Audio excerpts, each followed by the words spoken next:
Hello guys, magandang araw. Gusto kong i-share sa inyo na ang pagnenegosyo is para kang nagtatanim.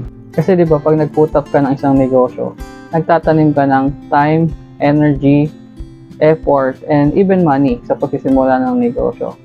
And yung return of investment na karamihan sa mga negosyante na hinahangad na bumalik sa kanila, hindi yun instant na makukuha natin ng overnight. And even 1 month or 2 months, hindi pa din. At kahit nga 1 year, nararanasan pa rin nating mag-abono o talagang lugi sa negosyo. Hindi siya instant na makikita mo yung result na gusto mong mangyari. Ayun kasi yung isa sa mga pagkakamali ng mga nagnenegosyo. Kaya madali silang sumuko. Dahil akala nila ang pagnenegosyo is something na nagtayo ka ng negosyo and kinabukasan, kumita ka, at kinabukasan, kumita ka. Hindi po ganon.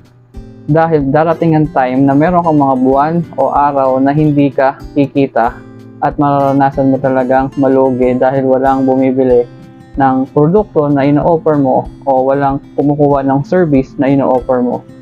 Wala pong pinagkaiba sa pagtatanim ng mangga. Dahil ang mangga, pag nagtanim ka, hindi naman yan kinabukasan, makikita mo na yung resulta o yung bunga ng pagtatanim mo. Kailangan mo pa yung alagaan, diligan, protektahan, and it takes around 15 to 20 years bago makita yung bunga. Ganun din sa pagnenegosyo. Hindi natin siya makukuha ng instant. Lagi tayong dadaan sa proseso. Kaya bilang negosyante, huwag po tayong mainip. Magpatuloy tayo sa pagnenegosyo and darating yung time na makikita natin yung mga bunga ng mga paghihirap natin bilang isang negosyante.